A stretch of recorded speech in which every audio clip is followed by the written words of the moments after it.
Spirituality is a particular term which actually means dealing with intuition. In the theistic tradition, there is a notion of clinging into a word. A certain act is regarded as displeasing to divine principles.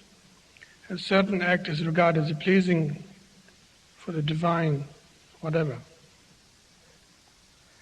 In the tradition of non-theism, however, it is very direct that the case history are not particularly important. What is actually important is here and now. Here and now. Now is definitely now. We try to experience what is available there on the spot. There's no point in thinking that the past did exist that we could have now. This is now. This very moment. Nothing mystical, just now, very simple, straightforward.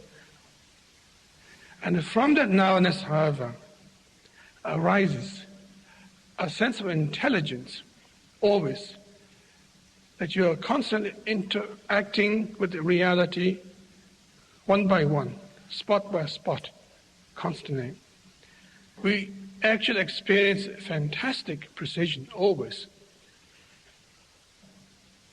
But we are threatened by the now, so we jump to the past or the future. Paying attention to the materials that exist in our life, such rich life that we lead. All these choices takes place all the time, but none of them are regarded as bad or good per se. Everything we experience are unconditional experience. They don't come along with a label by saying this is regarded as bad, or this is good. But we experience them, but we don't actually pay heed to them properly. We don't actually regard that as that we are going somewhere. We regard that as a hassle, waiting to be dead. Waiting to be dead.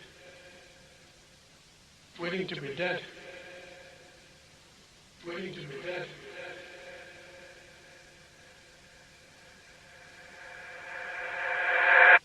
That's the problem. That is not trusting the nowness properly, that what is actually experienced now possessed a lot of powerful things. It is so powerful that we can't face it. Therefore we have to borrow from the past, invite future all the time.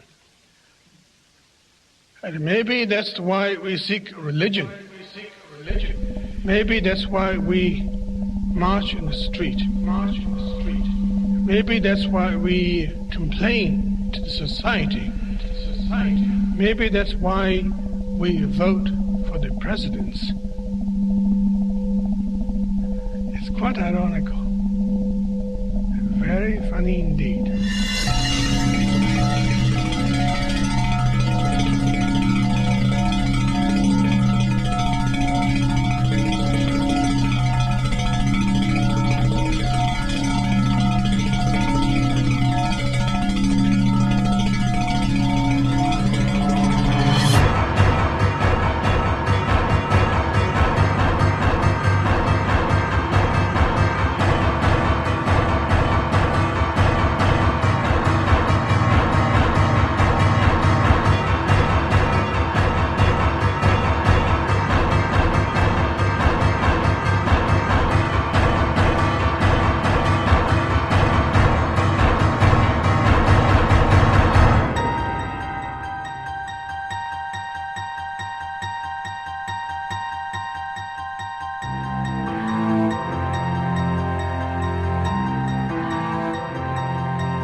the more you begin to investigate what we think we understand, where we came from, what we think we're doing, the more you begin to see we've been lied to. We've been lied to by every institution. What makes you think for 1 minute that the religious institution is the only one that's never been touched? The religious institutions of this world are at the bottom of the dirt. The religious institutions in this world are put there by the same people who gave you your government, your corrupt education, who set up your international banking cartels, because our masters don't give a damn about you or your family. All they care about is what they have always cared about, and that's controlling the whole damn world. We have been misled away from the true and divine presence in the universe that men have called God. I don't know what God is, but I know what He isn't. And unless and until you are prepared to look at the whole truth, and wherever it may go, whoever it may lead to, if you want to look the other way, or if you want to play favorites, then somewhere along the line you're going to find out you're messing with divine justice. The more you educate yourself, the more you understand where things come from, the more obvious things become, and you begin to see lies everywhere. You have to know the truth and seek the truth, and the truth will set you free.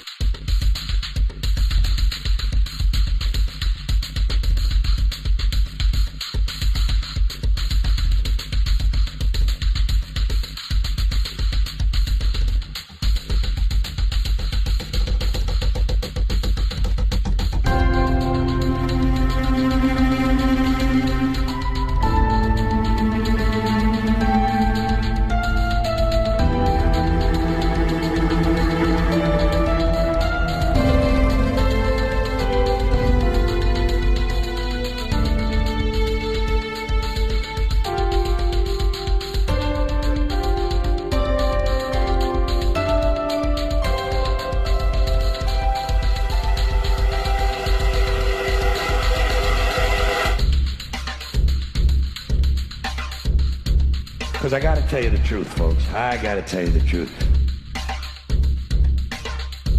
When it comes to bullshit, big time, major league bullshit, you have to stand in awe of the all-time champion of false promises and exaggerated claims, religion. Think about it. Religion has actually convinced people that there's an invisible man living in the sky who watches everything you do every minute of every day. And the invisible man has a special list of 10 things he does not want you to do. And if you do any of these 10 things, he has a special place full of fire and smoke and burning and torture and anguish where he will send you to live and suffer and burn and choke and scream and cry forever and ever till the end of time. But he loves you. He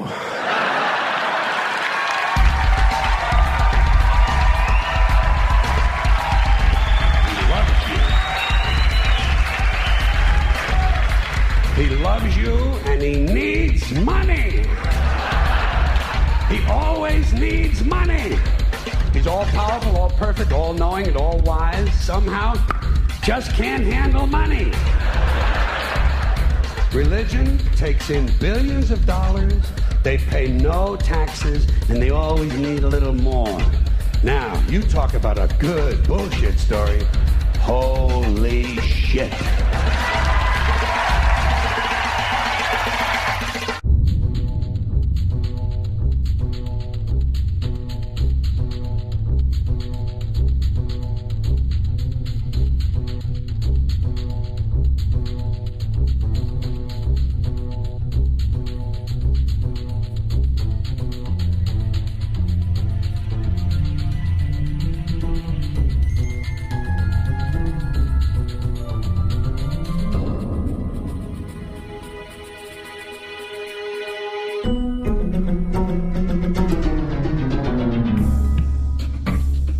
This is the sun.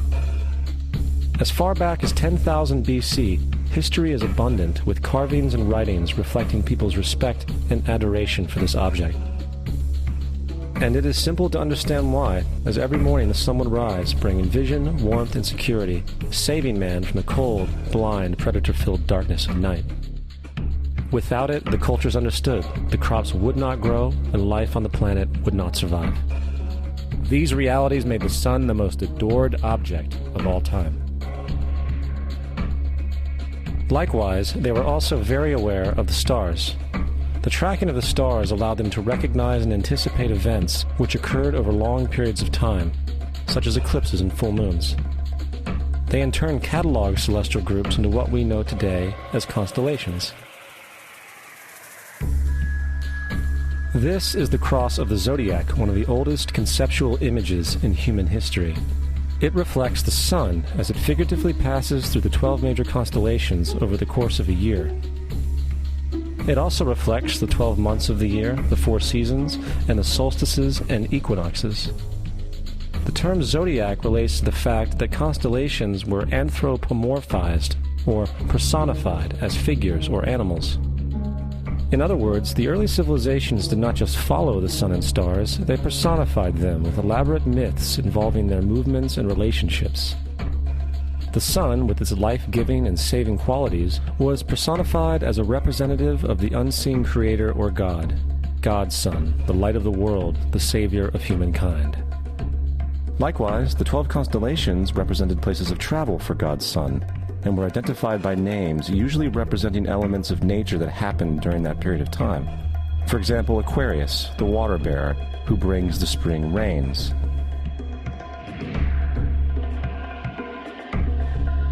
This is Horus. He is the sun god of Egypt of around 3000 BC. He is the sun anthropomorphized, and his life is a series of allegorical myths involving the sun's movement in the sky. From the ancient hieroglyphics in Egypt, we know much about this solar messiah. For instance, Horus, being the sun or the light, had an enemy known as Set, and Set was the personification of the darkness or night. And, metaphorically speaking, every morning Horus would win the battle against Set, while in the evening Set would conquer Horus and send him into the underworld. It is important to note that dark versus light, or good versus evil, is one of the most ubiquitous mythological dualities ever known, and is still expressed on many levels to this day. Broadly speaking, the story of Horus is as follows. Horus was born on December 25th of the Virgin Isis Mary. His birth was accompanied by a star in the east, and upon his birth he was adored by 3 kings. At the age of 12, he was a prodigal child teacher, and at the age of 30, he was baptized by a figure known as Anup, and thus began his ministry. Horus had 12 disciples he traveled about with, performing miracles such as healing the sick and walking on water. Horus was known by many gestural names such as the Truth, the Light, God's Anointed Son, the Good Shepherd, the Lamb of God, and many others. After being betrayed by Typhon, Horus was crucified, buried for 3 days, and thus resurrected. These attributes of Horus, whether original or not, seem to permeate many cultures of the world, for many other gods are found to have the same general mythological structure. Attis of Phrygia, born of the Virgin Nana on December 25th, crucified, placed in a tomb, and after 3 days was resurrected. Krishna of India, born of the Virgin Devaki, with a star in the east signaling his coming. He performed miracles with his disciples, and, upon his death, was resurrected. Dionysius of Greece, born of a virgin on December 25th, was a traveling teacher who performed miracles such as turning water into wine. He was referred to as the King of Kings, God's only begotten Son, the Alpha and Omega, and many others. And, upon his death, he was resurrected. Mithra of Persia, born of a virgin on December 25th, he had 12 disciples and performed miracles, and upon his death was buried for 3 days and thus resurrected. He was also referred to as the Truth, the Light, and many others. Interestingly, the sacred day of worship of Mithra was Sunday. The fact of the matter is, there are numerous saviors from different periods from all over the world which subscribe to these general characteristics. The question remains, why these attributes? Why the virgin birth on December 25th? Why dead for 3 days in the inevitable resurrection? Why 12 disciples or followers? To find out, let's examine the most recent of the solar messiahs. Jesus Christ was born of the Virgin Mary on December 25th in Bethlehem. His birth was announced by a star in the east, which 3 kings or magi followed to locate and adorn the new Savior. He was a child teacher at 12, and at the age of 30 he was baptized by John the Baptist, and thus began his ministry. Jesus had 12 disciples, which he traveled about with, performing miracles such as healing the sick, walking on water, raising the dead. He was also known as the King of Kings, the Son of God, the Light of the World, the Alpha and Omega, the Lamb of God, and many, many others. After being betrayed by his disciple Judas and sold for 30 pieces of silver, he was crucified, placed in a tomb, and after 3 days was resurrected and ascended into heaven. First of all, the birth sequence is completely astrological. The star in the east is Sirius, the brightest star in the night sky, which, on December 24th, aligns with the 3 brightest stars in Orion's belt. These 3 bright stars in Orion's belt are called today what they were called in ancient times, the 3 kings. And the 3 kings and the brightest star, Sirius, all point to the place of the sunrise on December 25th. This is why the 3 kings follow the star in the east, in order to locate the sunrise, the birth of the sun.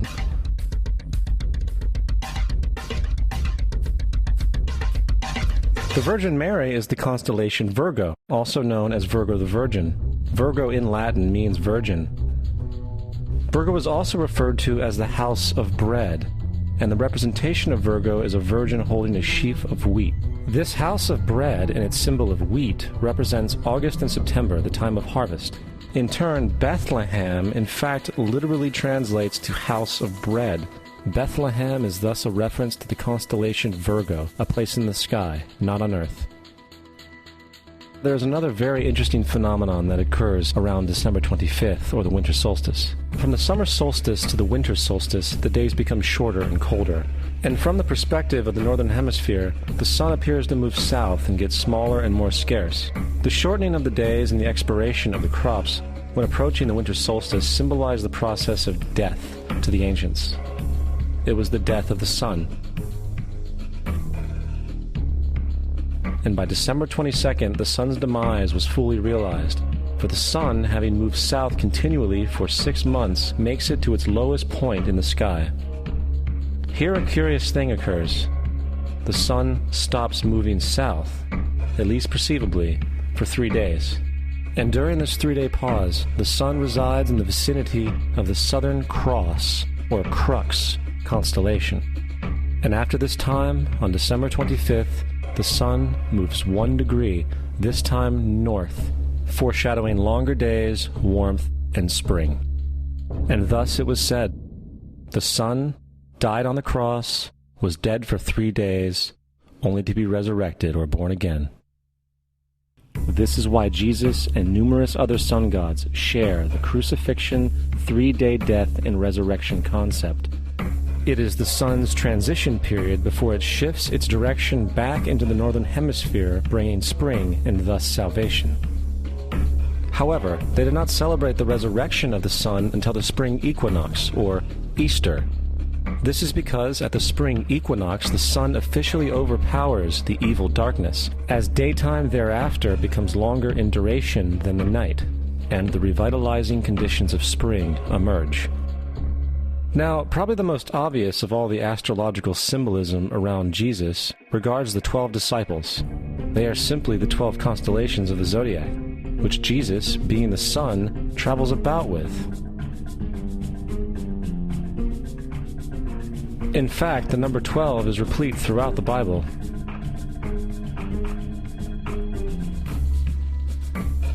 Coming back to the cross of the zodiac, the figurative life of the sun, this was not just an artistic expression or tool to track the sun's movement. It was also a pagan spiritual symbol, the shorthand of which looked like this. This is not a symbol of Christianity. It is a pagan adaptation of the cross of the zodiac.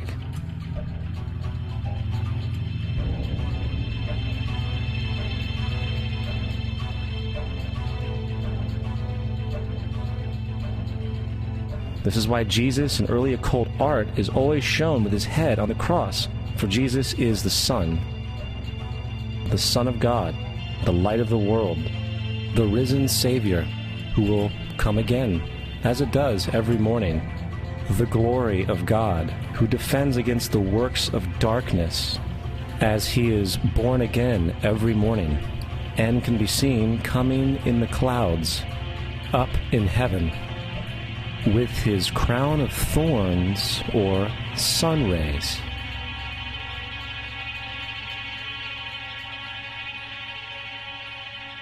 Now, of the many astronomical metaphors in the Bible, one of the most important has to do with the ages. Throughout the scriptures, there are numerous references to the age. In order to understand this, we need to be familiar with a phenomenon known as the precession of the equinoxes. The ancient Egyptians, along with cultures long before them, recognized that approximately every 2150 years, the sunrise on the morning of the spring equinox would occur in a different sign of the zodiac. This has to do with a slow, angular wobble that the Earth maintains as it rotates on its axis. It is called a precession because the constellations go backwards rather than through the normal yearly cycle. The amount of time it takes for the precession to go through all 12 signs is roughly 25,765 years. This is also called the Great Year, and ancient societies were very aware of this, and they referred to each 2150-year period as an age. From 4300 BC to 2150 BC, it was the age of Taurus, the bull. From 2150 BC to 1 AD, it was the age of Aries, the ram. And from 1 AD to 2150 AD, it is the age of Pisces, the age we are still in to this day. And in and around 2150, we will enter the new age, the age of Aquarius. Now, the Bible reflects, broadly speaking, a symbolic movement through 3 ages while foreshadowing a 4th. In the Old Testament, when Moses comes down Mount Sinai with the 10 Commandments, he is very upset to see his people worshiping a golden bull calf. In fact, he shattered the stone tablets and instructed his people to kill each other in order to purify themselves. Most biblical scholars will attribute this anger to the fact that the Israelites were worshiping a false idol or something to that effect. The reality is, the golden bull is Taurus the bull, and Moses represents the new age of Aries the ram. This is why Jews even today still blow the ram's horn. Moses represents the new age of Aries, and upon the new age, everyone must shed the old age. Other deities mark these transitions as well, such as Mithra, a pre-Christian god who kills the bull in the same symbology. Now Jesus is the figure who ushers in the age following Aries, the age of Pisces, or the 2 fish. Fish symbolism is very abundant in the New Testament. Jesus feeds 5,000 people with bread and 2 fish. When he begins his ministry walking along Galilee, he befriends 2 fishermen who follow him. And I think we have all seen the Jesus fish on the back of people's cars. Little do they know what it actually means. It is a pagan astrological symbolism for the sun's kingdom during the age of Pisces. Also, Jesus' assumed birth date is essentially the start of this age. At Luke 22:10, when Jesus is asked by his disciples where the last Passover would be, Jesus replies, "Behold, when ye are entered into the city, there shall a man meet you, bearing a pitcher of water. Follow him into the house where he entereth in." This scripture is by far one of the most revealing of all the astrological references. The man bearing the pitcher of water is Aquarius, the water bearer, who is always pictured as a man pouring out a pitcher of water. He represents the age after Pisces, and when the sun, God's Son, leaves the age of Pisces, Jesus, it will go into the house of Aquarius, as Aquarius follows Pisces in the precession of the equinoxes. All Jesus is saying is that after the age of Pisces will come the age of Aquarius.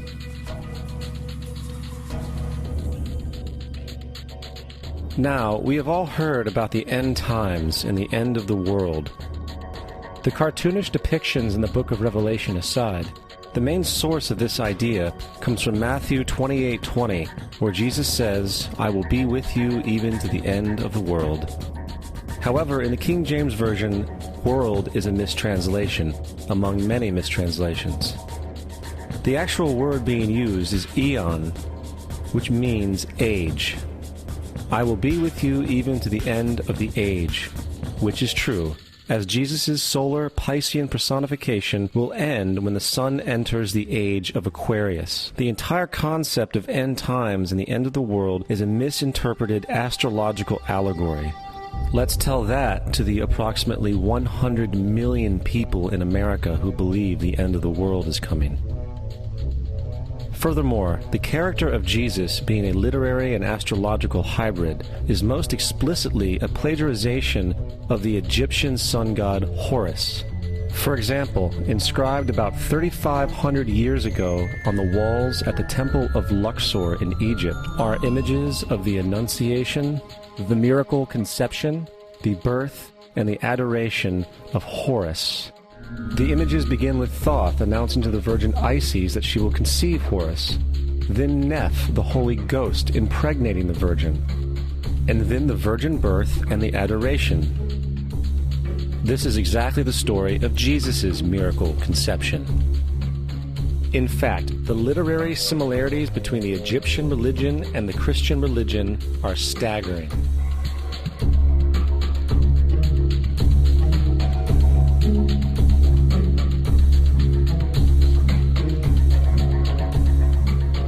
And the plagiarism is continuous. The story of Noah and Noah's Ark is taken directly from tradition. The concept of the Great Flood is ubiquitous throughout the ancient world, with over 200 cited claims in different periods and times. However, one need look no further for a pre-Christian source than the Epic of Gilgamesh, written in 2600 BC. This story talks of a great flood commanded by God, an ark with saved animals upon it, and even the release and return of a dove, all held in common with the biblical story, among many other similarities. And then there is the plagiarized story of Moses.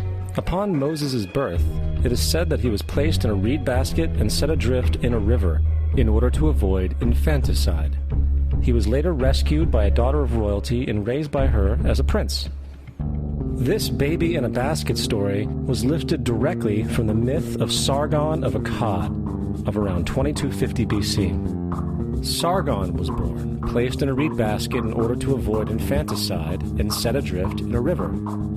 He was in turn rescued and raised by Aki, a royal midwife. Furthermore, Moses is known as the lawgiver, the giver of the Ten Commandments, the Mosaic Law. However, the idea of a law being passed from God to a prophet up on a mountain is also a very old motif.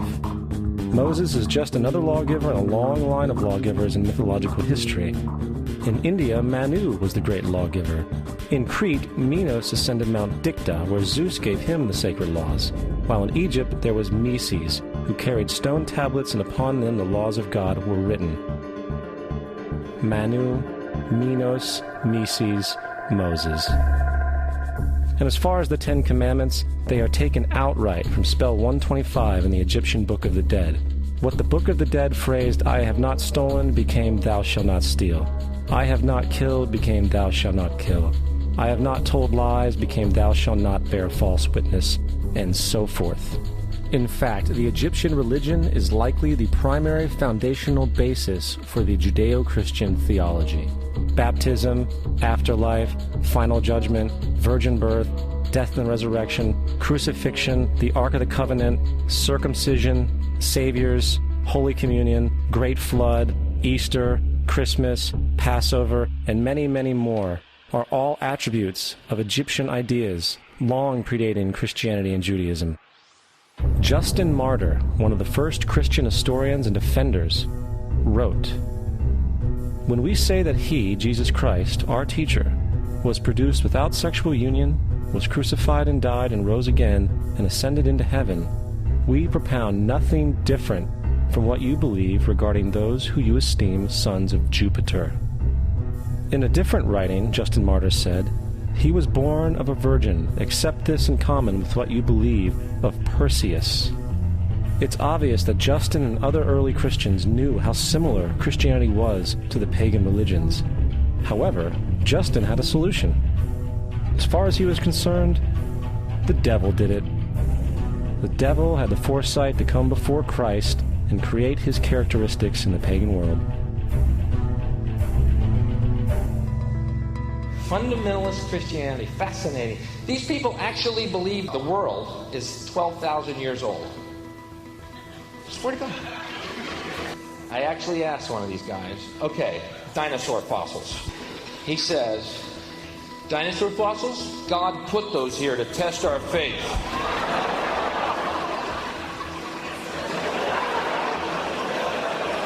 I think God put you here to test my faith, dude.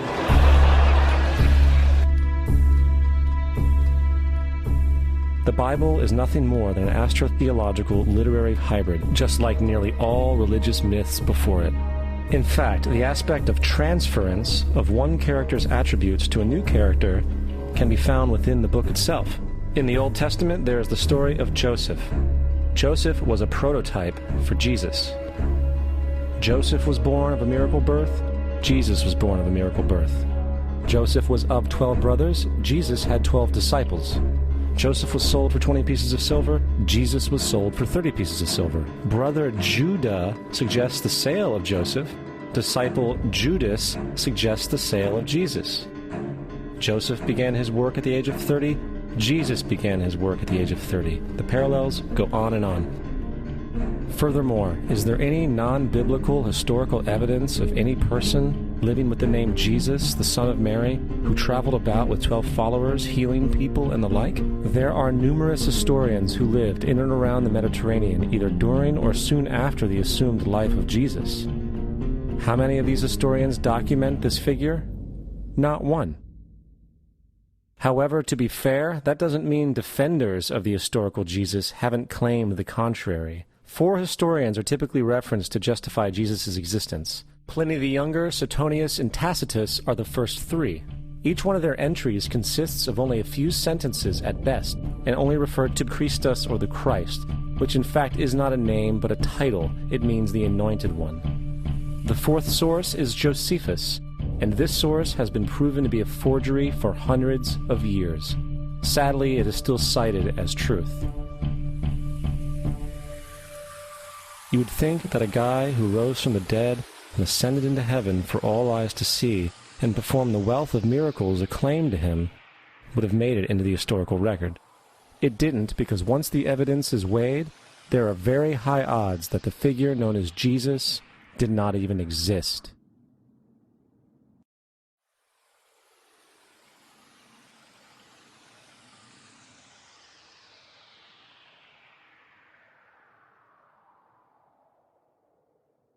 We don't want to be unkind, but we want to be factual. We don't want to cause hurt feelings, but we want to be academically correct in what we understand and know to be true. Christianity just is not based on truth. We find that Christianity was in fact nothing more than a Roman story, developed politically. The reality is, Jesus was the solar deity of the Gnostic Christian sect. And like all other pagan gods, he was a mythical figure. It was the political establishment that sought to historize the Jesus figure for social control. By 325 AD in Rome, Emperor Constantine convened the Council of Nicaea.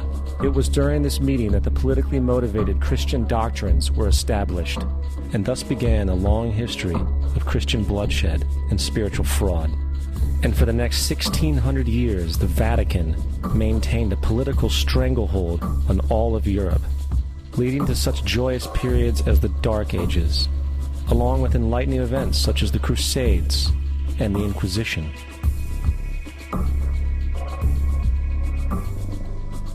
Christianity, along with all other theistic belief systems, is the fraud of the age. It serves to detach the species from the natural world, and likewise each other. It supports blind submission to authority. It reduces human responsibility to the effect that God controls everything, and in turn awful crimes can be justified in the name of a divine pursuit. And most importantly, it empowers those who know the truth, but use the myth to manipulate and control societies.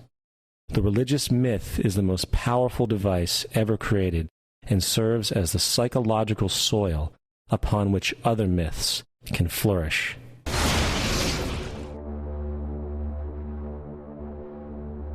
A myth is an idea that, while widely believed, is false.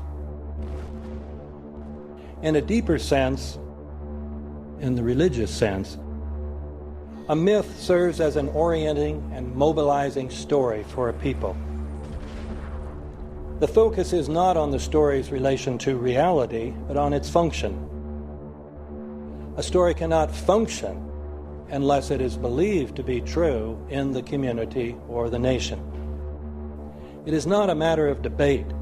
If some people have the bad taste to raise the question of the truth of the sacred story, the keepers of the faith do not enter into debate with them. They ignore them or denounce them as blasphemers. It is wrong, blasphemous, and sinful for you to suggest, imply, or help other people come to the conclusion that the U.S. government killed 3,000 of its own citizens.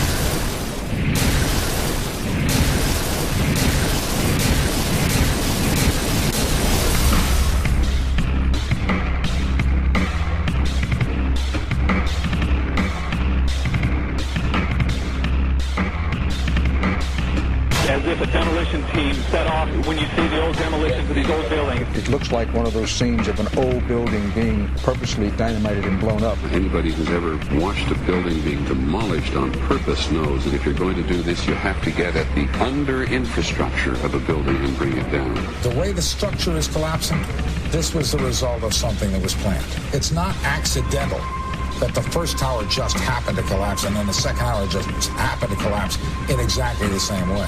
How they accomplished this, we don't know. The building collapsed to dust. You don't find a desk. You don't find a chair. You don't find a telephone, a computer. The biggest piece of a telephone I found was half of the keypad, and it was about this big. What happened to the concrete? The concrete was pulverized from river to river. There was dust, powder, 2-3 inches thick.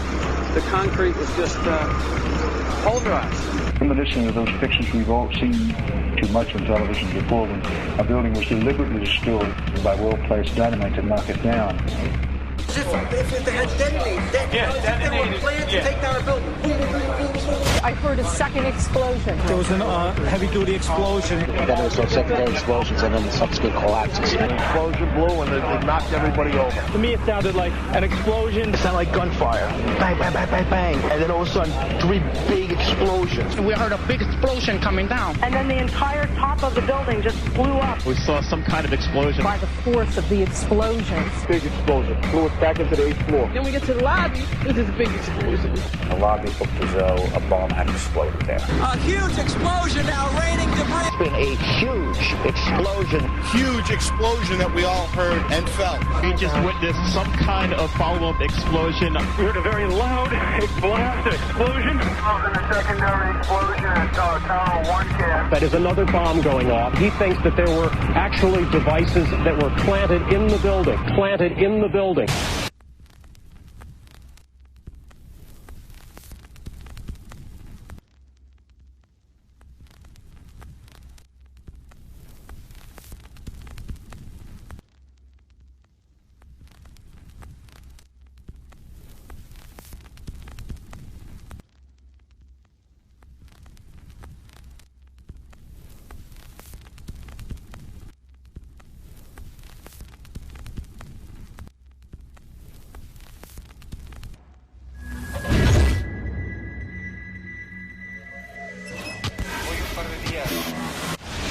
I don't think anybody could have predicted that they would try to use an airplane as a missile, a hijacked airplane as a missile. Nobody in our government, at least, and I don't think the prior government that could envision flying airplanes into buildings. No specific threat involving really domestic operation or involving what happened, obviously, the city's airliner and so forth. There were no warning signs that I'm aware of. USA Today reports that in the 2 years before the attacks on September the 11th, NORAD conducted exercises using hijacked airliners as weapons.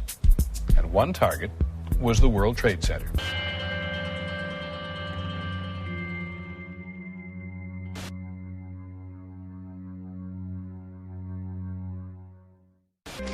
In confidential documents from the Philippines obtained by CNN, the plan was clear. He will board any American commercial aircraft, control its cockpit, and dive it at the CIA headquarters.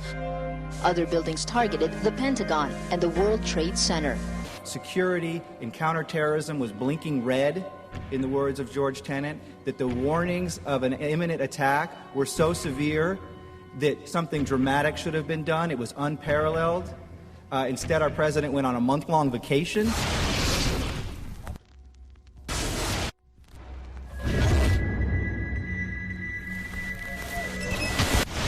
The head of Pakistani intelligence at the ISI, Mahmoud Ahmed, requested Omar Sheikh to wire $100,000 to Mohammed Atta, who was the lead hijacker. Hijacker Mohammed Atta received wire transfers via Pakistan. The man sending the money to Atta is believed to be Ahmed Umar Saeed Sheikh. Omar Sheikh admitted he was supported by the Pakistan government's intelligence service, the ISI.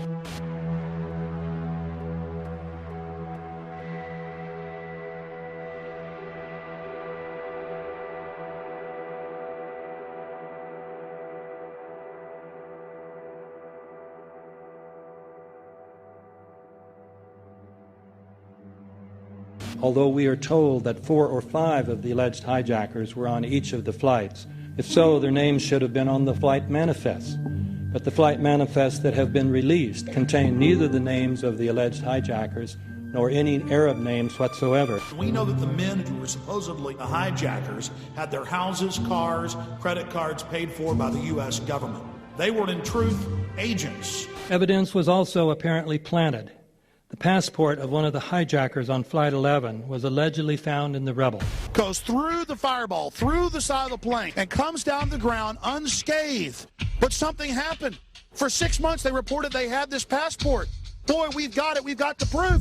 And then the guy stood up and was alive. Several of these 19 men are still alive.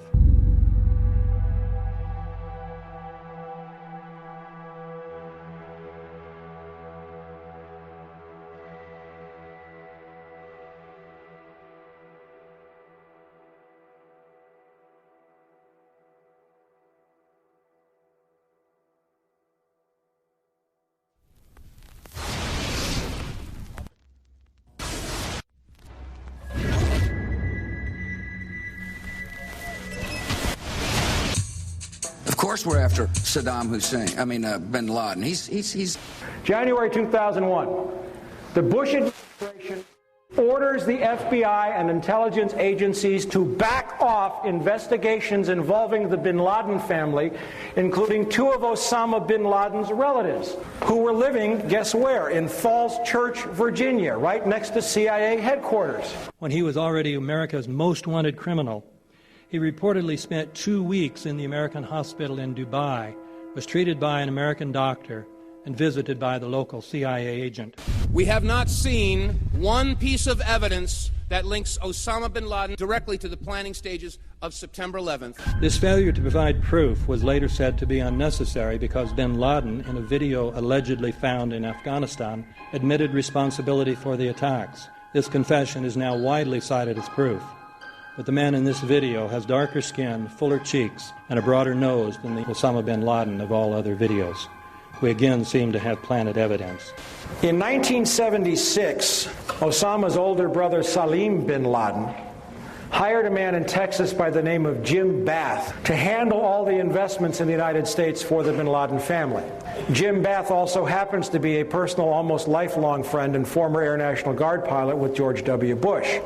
The connections between the Bushes and the bin Ladens become much more clear when George Herbert Walker Bush made trips to Saudi Arabia in 1998 and 2000 to meet with the bin Laden family on behalf of a company called the Carlyle Group.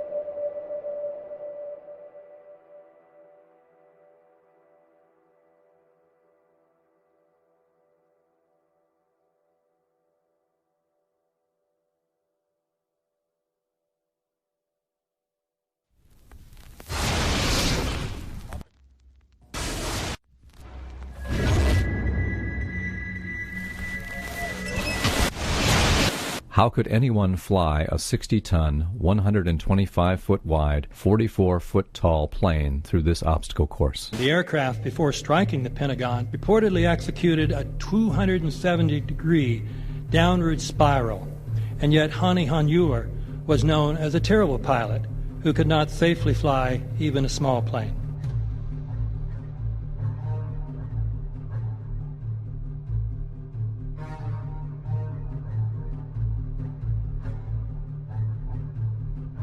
No seats, no luggage, no bodies.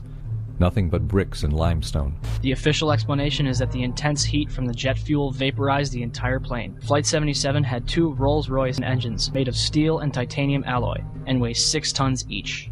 It is scientifically impossible, but 12 tons of steel and titanium was vaporized by jet fuel. We're also told that the bodies were able to be identified either by their fingerprints or by the DNA.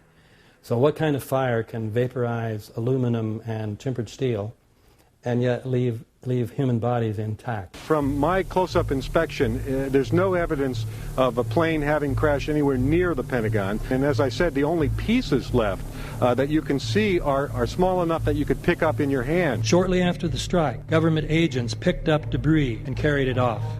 The entire lawn was covered with dirt and gravel, so that any remaining forensic evidence was literally covered up.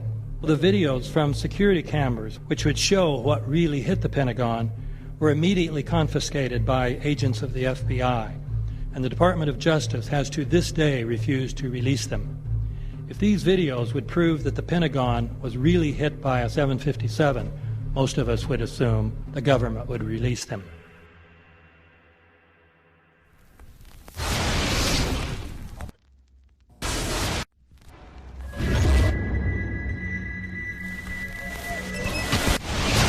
It looks like there's nothing there except for a hole in the ground. Basically, that's right. The only thing you could see from where we were was a big gouge in the earth and some broken trees. We could see some people walking around in the area, but from where we could see, there wasn't much left. Any large pieces of debris at all? No, there was nothing that you could distinguish that a plane had crashed there.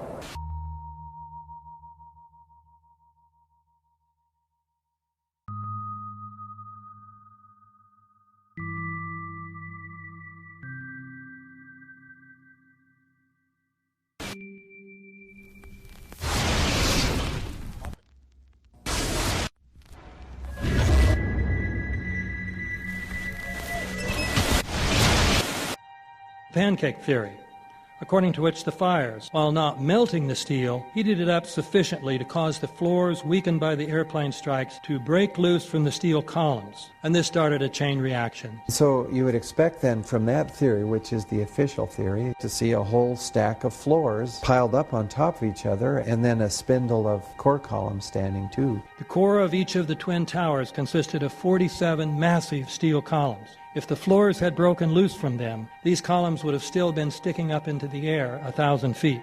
The plane did not cut all those core columns. We designed the buildings to take the impact of the Boeing 707 hitting the building at any location. The building probably could sustain multiple impacts of jetliners. That the plane flew straight into the building. Through him, right. Yeah. So you're saying that the building was actually designed to cope with a hole like that and still survive? Yeah, it was. If you had dropped, say, a billiard ball From the top of the World Trade Center, 110 floors up there, it would have taken 8 to 10 seconds to hit the ground, encountering no resistance whatsoever. The Twin Towers came down in nearly free-fall speed. 200,000 tons of steel shatters and explodes outwards over 500 feet. This means that floors shattered at an average rate of about 10 floors per second. There is no scenario for a pancake effect of buildings falling that allows them to fall at the rate of free fall. Now what can do that? What can move mass out of the way? Explosives.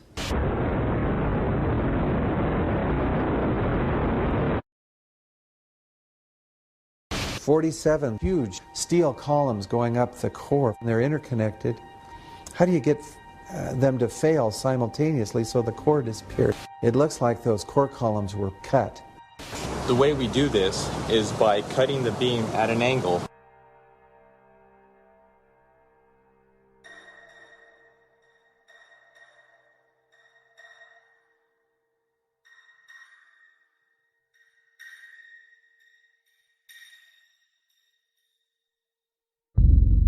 I started looking at the molten metal. All three buildings, both towers in the rubble, in the basement areas, and Building 7, there's these pools of molten metal.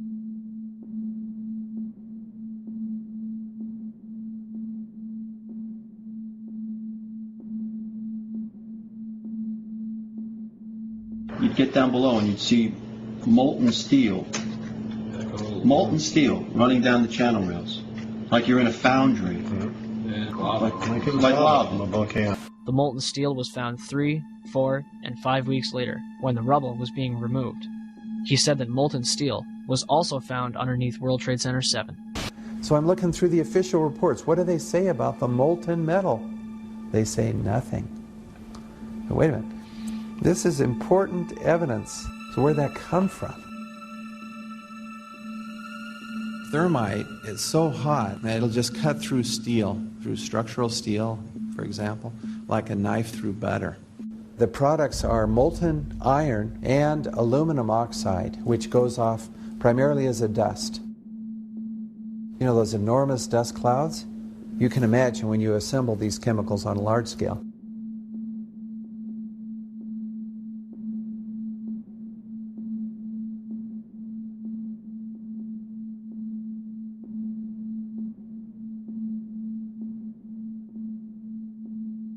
Molten metal pools under both towers after they collapsed, and Building 7. Now, Building 7 wasn't even hit by a jet.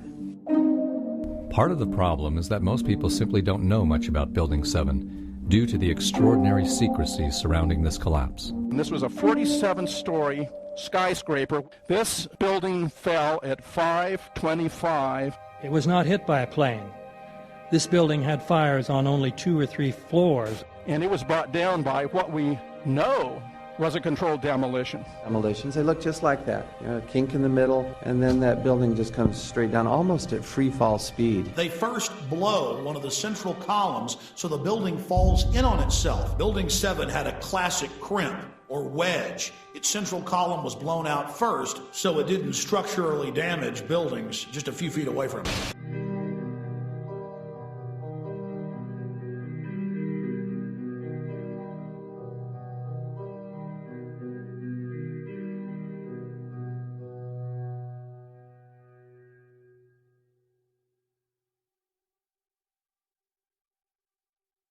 Our office was on the B1 level. As I was talking to a supervisor at 8:46, and all of a sudden we hear, boom!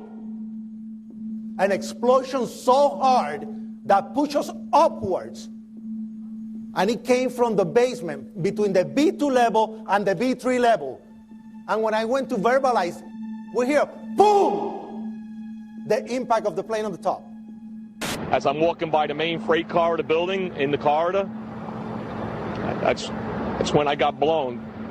I mean, the impact of the explosion threw me to the floor, and that's when everything started happening. All of a sudden, a big impact happened again, and all the ceiling tile was falling down, the light fixtures were falling. You know, you got to go clear across the whole from 1 to 2 World Trade Center, and then all of a sudden, it happened all over again. Something else hit us to the floor. Right in the basement, you felt it. Walls were caving in, everything that was going on.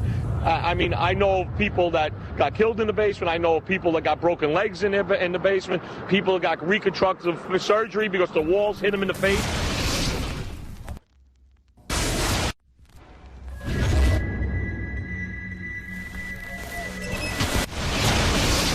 According to standard operating procedure, if an FAA flight controller notices anything that suggests a possible hijacking, the controller is to contact a superior. If the problem cannot be fixed within about a minute, the superior is to ask NORAD, the North American Aerospace Command, to send up or scramble jet fighters to find out what is going on. NORAD then issues the scramble order to the nearest Air Force base with fighters on alert. But although interceptions usually occur within 10 or so minutes, in this case, 80 or so minutes had elapsed before fighters were even airborne. It's a mind-bending anomaly. Not a single U.S. Air Force interceptor turns a wheel until it's too late. There are no jets at all. What if they were so confused and had been so deliberately confused that they couldn't respond? The reason that they didn't know where to go was because a number of conflicting and overlapping war game exercises were taking place. It involved the insertion of false radar blips onto radar screens in the Northeast Air Defense Sector. Center Team U, we have a problem here. We have a hijacked aircraft headed towards New York. We need someone to scramble some F-16s or something up there to help us out. Is this real world or exercise? Is this real world or exercise? There was another exercise, Vigilant Warrior, which was, in fact, according to a NORAD source, a live-fly hijack drill being conducted at the same time. With only 8 available fighter aircraft, and they have to be dispatched in pairs, they were dealing with as many as 22 possible hijacks on the day of 9/11, and they couldn't separate the war game exercises from the actual hijacks.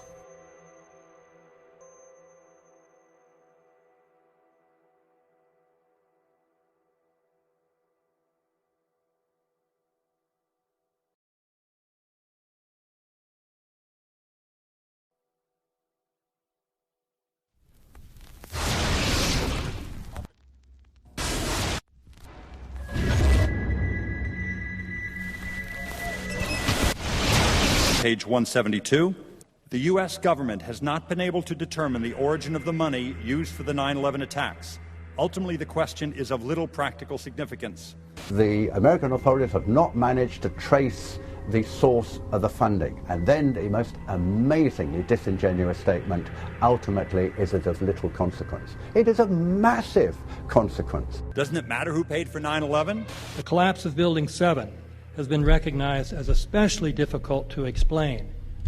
The 9/11 Commission report implicitly admitted that it could not explain the collapse of this building by not even mentioning it. President, why are you and the Vice President insisting on appearing together before the 9/11 Commission? Because the 9/11 Commission wants to ask us questions. That's why we're meeting, and I look forward to meeting with them and answering their questions. Why you're appearing together rather than separately, which was their request? Because it's a good chance for both of us to answer questions that the 9/11 Commission is looking forward to asking us, and I'm looking forward to answering them. Let's see. Do you think they should be able to stand up and speak their own words? They should go under oath. They should be, yeah, in public.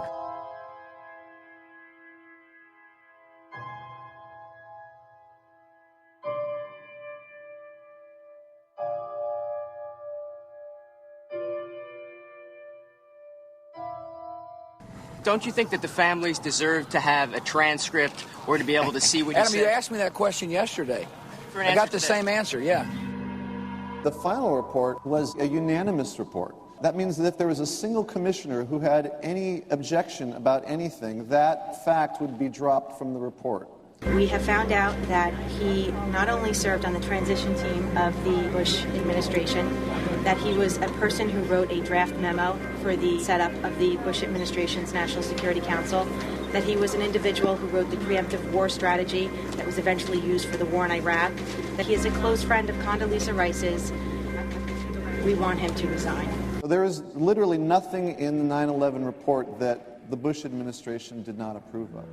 We can understand, therefore, why the Commission, under Zelikow's leadership, would have ignored all the evidence that would point to the truth, that 9/11 was a false flag operation intended to authorize the doctrines and funds needed for a new level of imperial mobilization.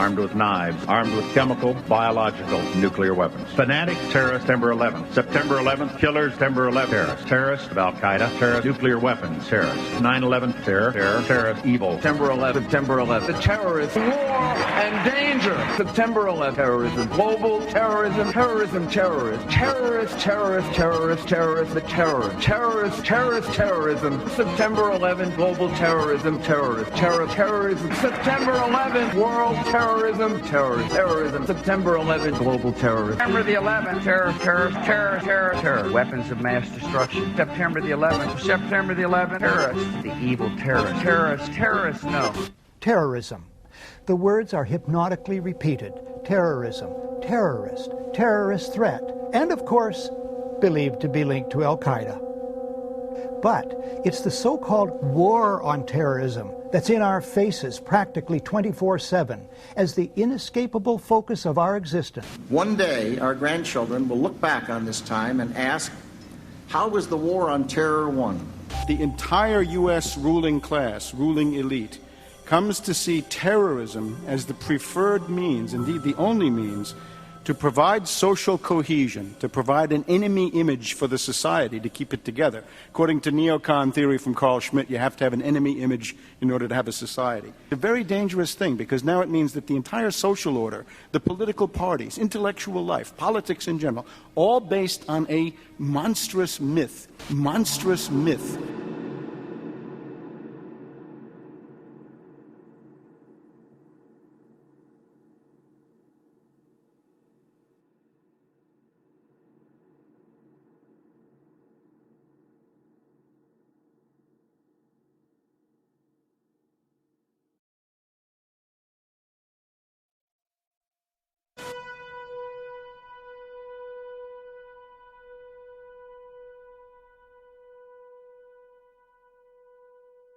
Look, the CIA has done in this country, what they've done to us is unbelievable.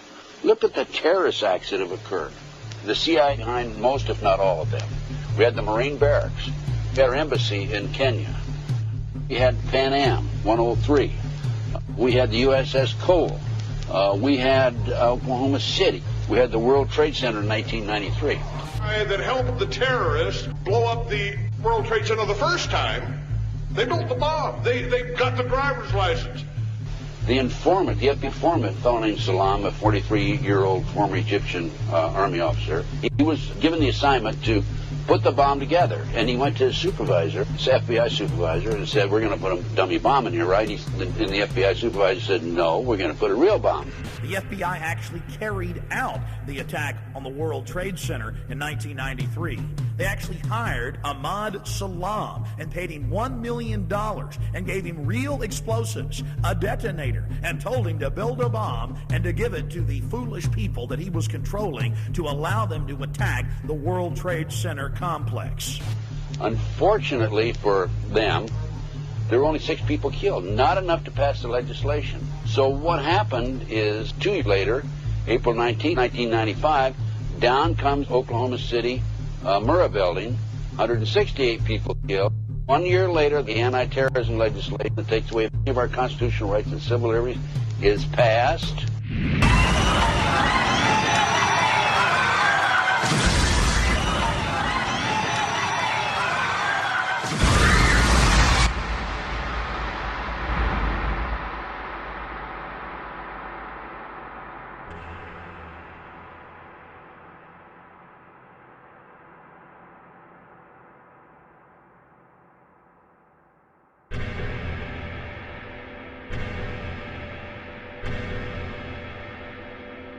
Because at 9:30 this morning, we were actually running an exercise for over a company of 1,000 people in London, based on simultaneous bombs going off precisely at the railway stations that happened this morning.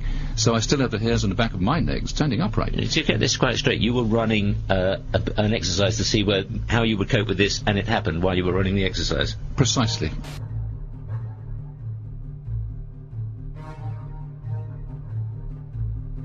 Supposed to believe is some kind of coincidence, there was also an anti-terrorist drill going on 7/7.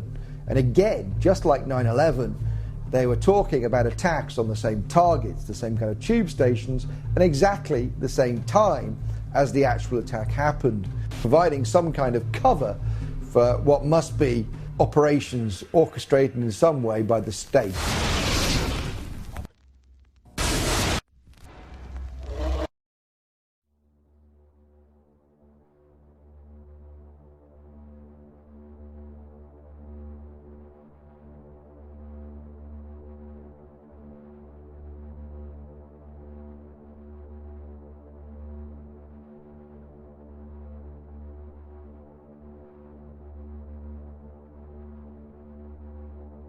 I am absolutely appalled at how much people in this country do not think. We are given to understand that, that an Arabic guy out there up in the mountains financed the most elaborate attack on this country. Do you think some people in a cave were able to have NORAD stand down? Do you think that people in a cave were able to have all of this happen? And when I think about how many Americans were killed in New York City, and believing as I do that this thing was a setup job, this is a textbook operation that Nazis used, and they've used it over and over again. America has been suckered in one more time. I don't have to tell you things are bad. Everybody knows things are bad. The dollar buys a nickel's worth. Banks are going bust. Shopkeepers keep a gun under the counter. Punks are running wild in the street. There's nobody anywhere who seems to know what to do, and there's no end to it. We know the air is unfit to breathe, and our food is unfit to eat. We sit watching our TVs while some local newscaster tells us that today we had 15 homicides and 63 violent crimes, as if that's the way it's supposed to be. We know things are bad, worse than bad. They're crazy. It's like everything everywhere is going crazy, so we don't go out anymore. We sit in the house, and slowly the world we're living in is getting smaller, and all we say is, please, at least leave us alone in our living rooms. Let me have my toaster and my TV and my steel-belted radios, and I won't say anything. Just leave us alone. Well, I'm not going to leave you alone. I want you to get mad. I don't want you to protest. I don't want you to riot. I don't want you to write to your congressman because I wouldn't know what to tell you to write. I don't know what to do about the depression and the inflation and the Russians and the crime in the street. All I know is that first, you've got to get mad. You've got to say, I'm a human being. God damn it. My life has value.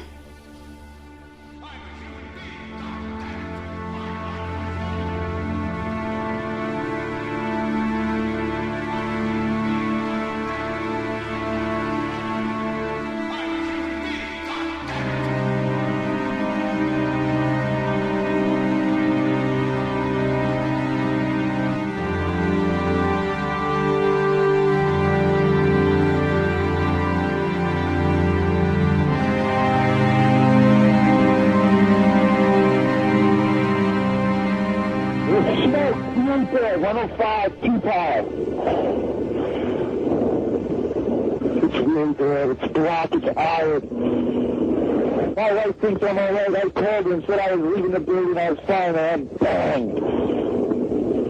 2 3 of us, 2 broken windows. Oh, God! Ah!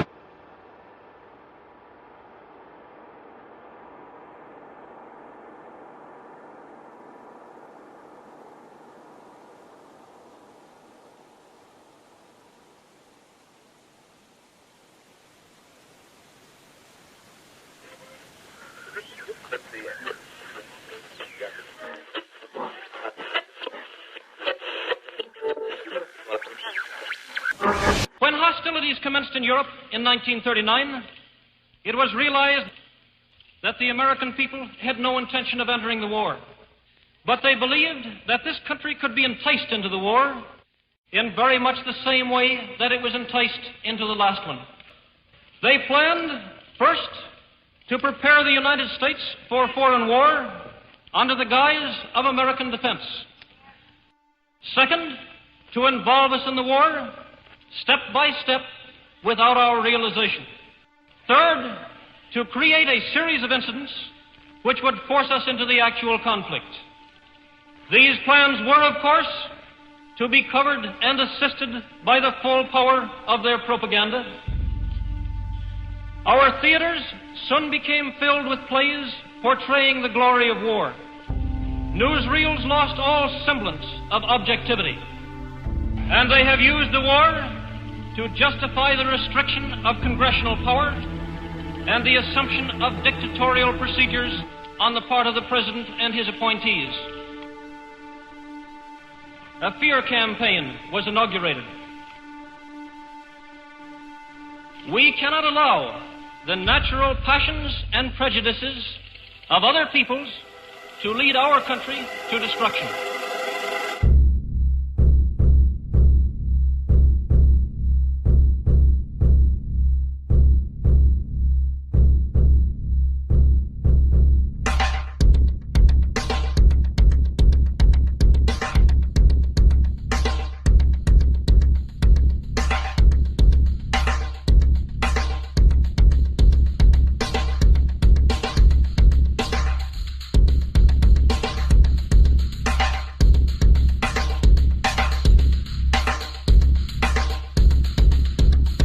In 1775, the American Revolutionary War began as the American colonies sought to detach from England and its oppressive monarchy.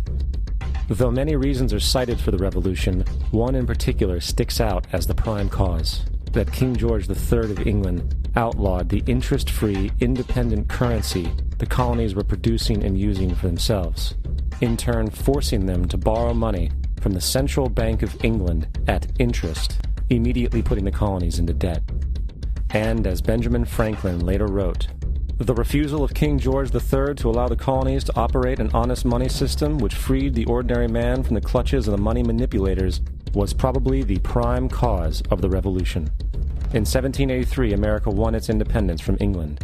However, its battle against the central bank concept and the corrupt, greed-filled men associated with it had just begun. So what is a central bank? A central bank is an institution that produces the currency of an entire nation.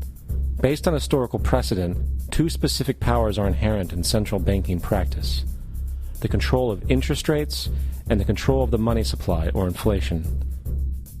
The central bank does not simply supply a government's economy with money, it loans it to them at interest. Then, through the use of increasing and decreasing the supply of money, the central bank regulates the value of the currency being issued. It is critical to understand that the entire structure of this system can only produce one thing in the long run: debt. It doesn't take a lot of ingenuity to figure this scam out. For every single dollar produced by the central bank is loaned at interest. That means every single dollar produced is actually the dollar plus a certain percent of debt based on that dollar. And since the central bank has the monopoly over the production of the currency for the entire country, and they loan each dollar out with immediate debt attached to it, where does the money to pay for the debt come from? It can only come from the central bank again, which means the central bank has to perpetually increase its money supply to temporarily cover the outstanding debt created, which in turn, since that new money is loaned out at interest as well, creates even more debt. The end result of this system without fail is slavery, for it is impossible for the government and thus the public to ever come out of the self-generating debt. The founding fathers of this country were well aware of this.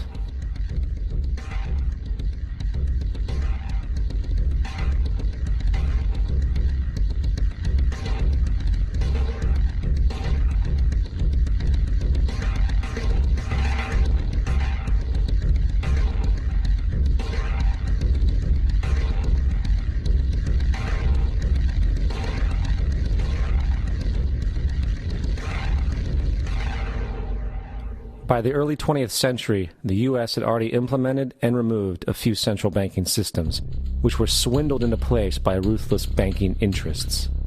At this time, the dominant families in the banking and business world were the Rockefellers, the Morgans, the Warburgs, the Rothschilds.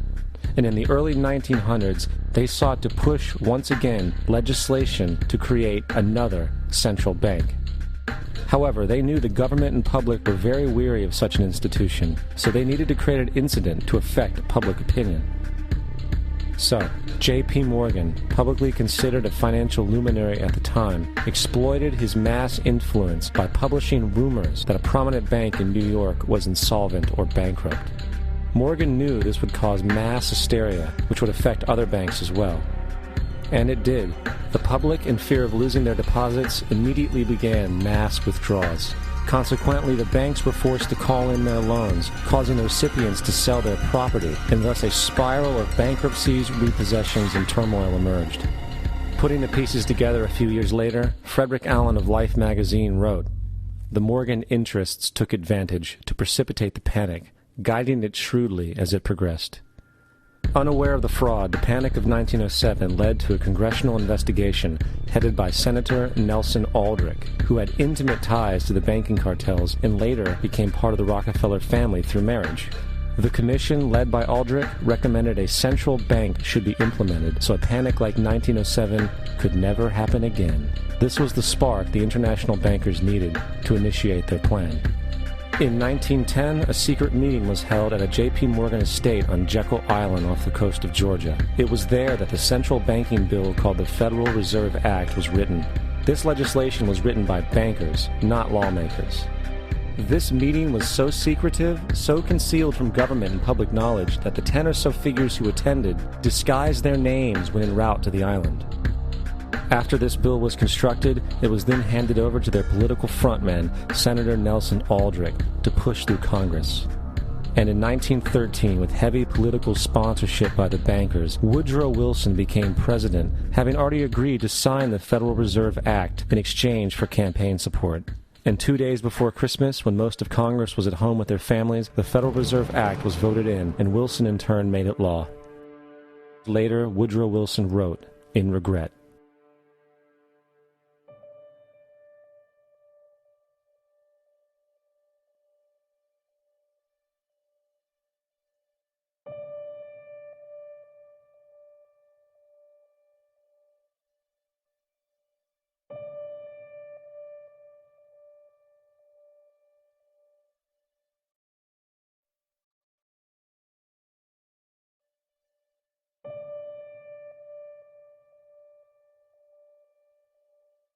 Congressman Louis McFadden also expressed the truth after the passage of the bill.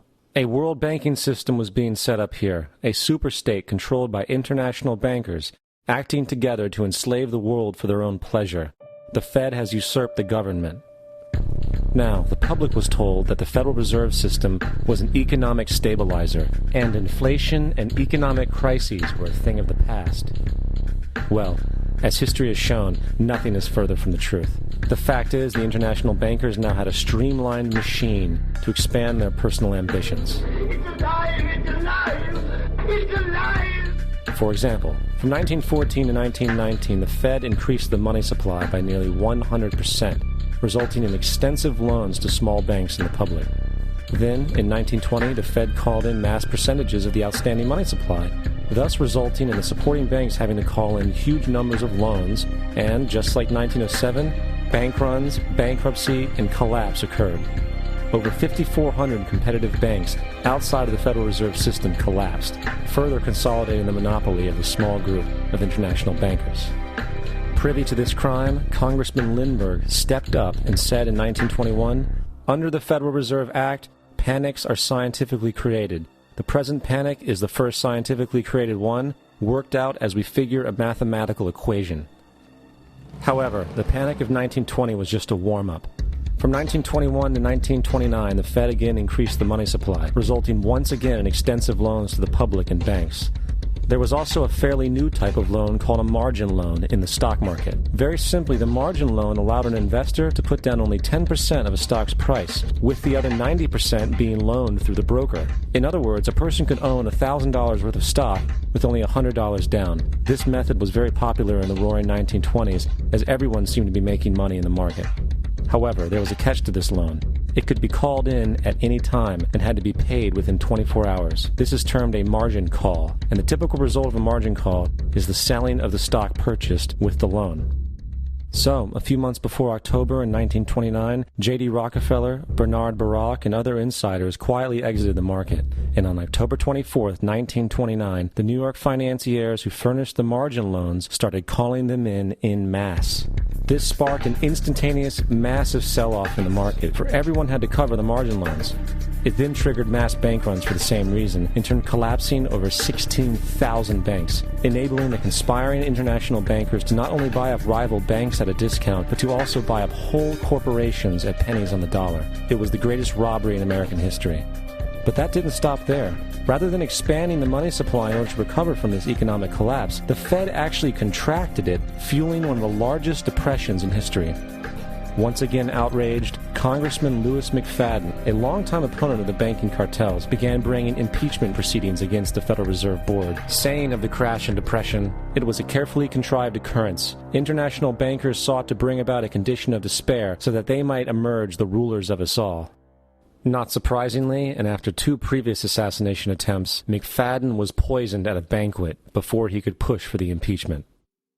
Now, having reduced the society to squalor, the Federal Reserve bankers decided that the gold standard should be removed. In order to do this, they needed to acquire the remaining gold in the system. So, under the pretense of helping to end the Depression, came the 1933 gold seizure. Under the threat of imprisonment for 10 years, everyone in America was required to turn in all gold bullion to the Treasury, essentially robbing the public of what little wealth they had left. And at the end of 1933, the gold standard was abolished. If you look at a dollar bill from before 1933, it says it is redeemable in gold. You look at a dollar bill today, it says it is legal tender, which means it is backed by absolutely nothing. It is worthless paper. The only thing that gives our money value is how much of it is in circulation. Therefore, the power to regulate the money supply is also the power to regulate its value, which is also the power to bring entire economies and societies to its knees.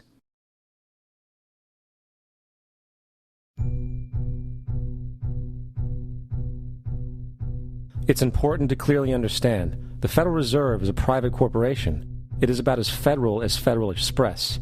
It makes its own policies and is under virtually no regulation by the U.S. government. It is a private bank that loans all the currency at interest to the government, completely consistent with the fraudulent central banking model that the country sought to escape from when it declared independence in the American Revolutionary War. Now, going back to 1913, the Federal Reserve Act was not the only unconstitutional bill pushed through Congress. They also pushed the federal income tax. It's worthwhile to point out that the American public's ignorance towards the federal income tax is a testament to how dumbed down and oblivious the American population really is. First of all, the federal income tax is completely unconstitutional, as it is a direct, unapportioned tax. All direct taxes have to be apportioned to be legal based on the Constitution. Secondly, the required number of states in order to ratify the amendment to allow the income tax was never met, and this has even been cited in modern court cases.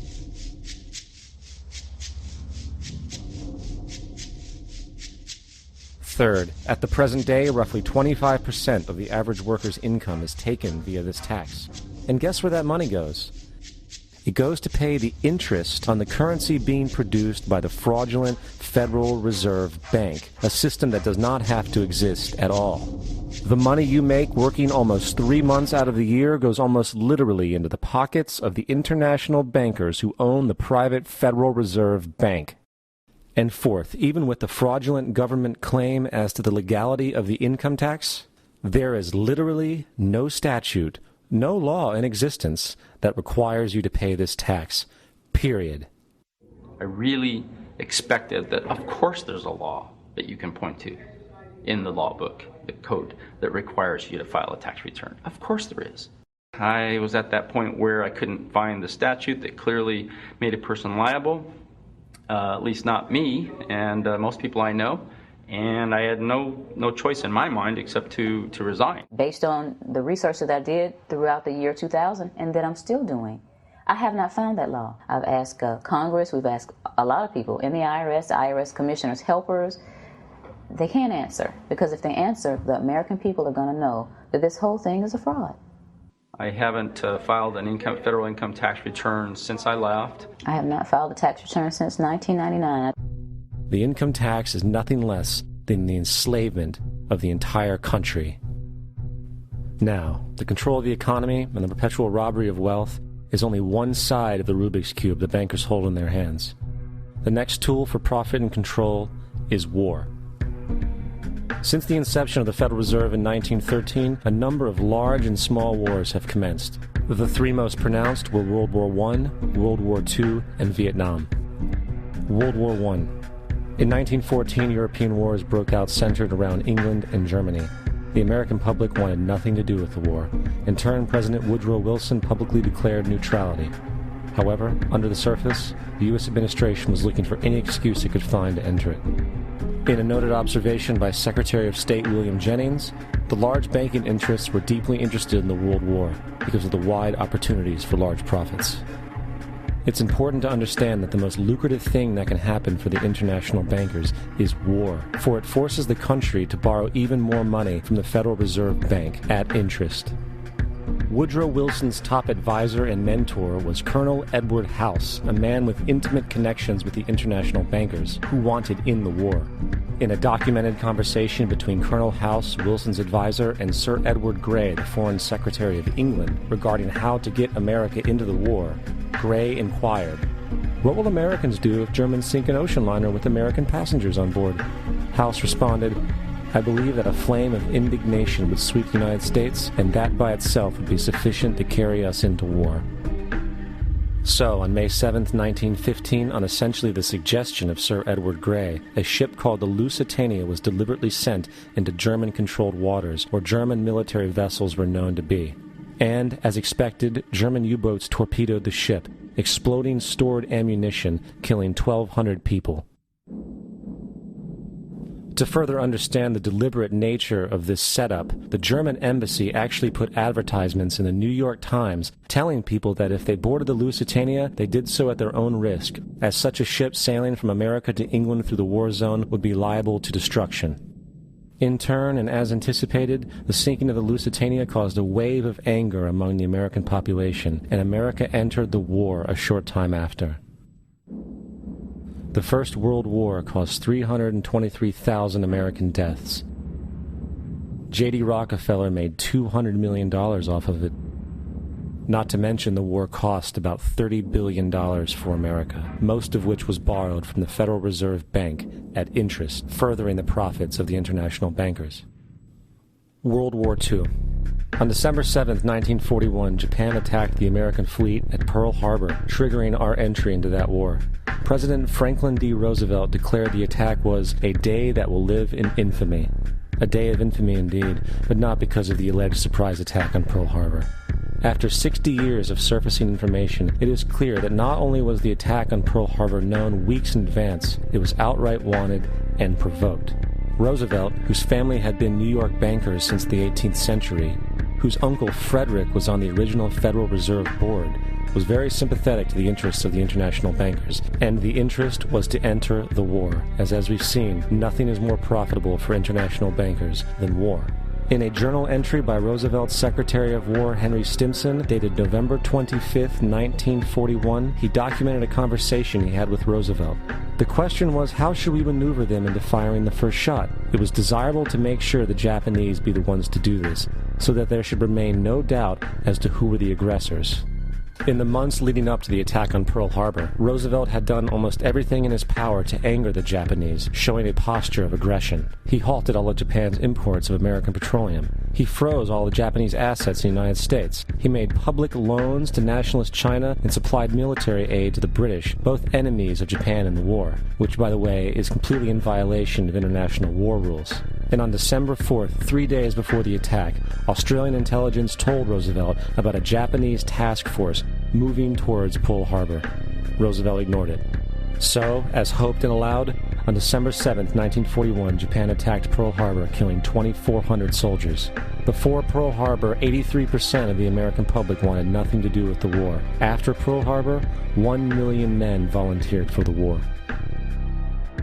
It is important to note, Nazi Germany's war effort was largely supported by two organizations, one of which was called IG Farben. IG Farben produced 84% of Germany's explosives, and even the Zyklon B used in the concentration camps to kill millions. One of the unspoken partners of IG Farben was J.D. Rockefeller's Standard Oil Company in America. In fact, the German Air Force could not operate without a special additive patented by Rockefeller's Standard Oil. The drastic bombing of London by Nazi Germany, for example, was made possible by a $20 million sale of fuel, to IG Farben by the Rockefeller Standard Oil Company. This is just one small point on the topic of how American business funded both sides of World War II. One other treasonous organization worth mentioning is the Union Banking Corporation of New York City. Not only did it finance numerous aspects of Hitler's rise to power, along with actual materials during the war, it was also a Nazi money laundering bank, which was eventually exposed for having millions of dollars of Nazi money in its vaults. The Union Banking Corporation of New York was eventually seized for violations of the Trading with the Enemy Act. Guess who the director and vice president of the Union Bank was? Prescott Bush, our current president's grandfather, and of course our former president's father. Keep that in mind when considering the moral and political dispositions of the Bush family. Vietnam. The United States' official declaration of war on North Vietnam in 1964 came after an alleged incident involving 2 U.S. destroyers being attacked by North Vietnamese PT boats in the Gulf of Tonkin. This was known as the Gulf of Tonkin Incident. This single situation was the catalytic pretext for massive troop deployment and full-fledged warfare. One problem, however, the attack on the U.S. destroyers by Vietnamese PT boats never happened. It was a completely staged event to have an excuse to enter the war. Former Secretary of Defense Robert McNamara stated years later that the Gulf of Tonkin incident was a mistake, while many other insiders and officers have come forward, relaying that it was a contrived farce, a complete lie. Once in the war, it was business as usual. In October 1966, President Lyndon Johnson lifted trading restrictions on the Soviet bloc, knowing full well that the Soviets were providing upwards of 80% of North Vietnam's war supplies. Consequently, Rockefeller interests financed factories in the Soviet Union, which the Soviets used to manufacture military equipment and send it to North Vietnam. However, the funding of both sides of this conflict was only one side of the coin. In 1985, Vietnam's rules of engagement were declassified. This detailed what American troops were and were not allowed to do in the war. It included absurdities like North Vietnamese anti-aircraft missile systems could not be bombed until they were known to be fully operational. No enemy could be pursued once they crossed the border of Laos or Cambodia. And most revealing of all, the most critical strategic targets were not allowed to be attacked unless initiated by high military officials. Apart from these imposed ludicrous limitations, North Vietnam was informed of these restrictions and therefore could base entire strategies around the limitations of the American forces. This is why the war went on so long. And the bottom line is this: the Vietnam War was never meant to be won, just sustained. This war for profit resulted in 58,000 American deaths and 3 million dead Vietnamese. So, where are we now? September 11th was the jumpstart for what is now an accelerated agenda by the ruthless elite. It was a staged war pretext no different than the sinking of the Lusitania, the provoking of Pearl Harbor, and the Gulf of Tonkin lie. In fact, if 9/11 wasn't a planned war pretext, it would be an exception to the rule. It has been used to launch 2 unprovoked illegal wars, one against Iraq and one against Afghanistan. However, 9/11 was a pretext for another war as well, the war against you. The Patriot Act, Homeland Security, the Military Tribunals Act, and other legislations are all completely and entirely designed to destroy your civil liberties and limit your ability to fight back against what is coming. Currently in the United States, unannounced to most brainwashed Americans, your home can be searched without a warrant, without you being home. You can in turn be arrested with no charges revealed to you, detained indefinitely with no access to a lawyer, and legally tortured, all under the suspicion that you might be a terrorist. If you need a painted picture of what is happening in this country, let's recognize how history repeats itself. In February 1933, Hitler staged a false flag attack, burning down his own German parliament building, the Reichstag, and blamed it on communist terrorists. Within the next few weeks, he passed the Enabling Act, which completely eradicated the German Constitution, destroying people's liberties. He then led a series of preemptive wars, all justified to the German people as necessary to maintaining homeland security.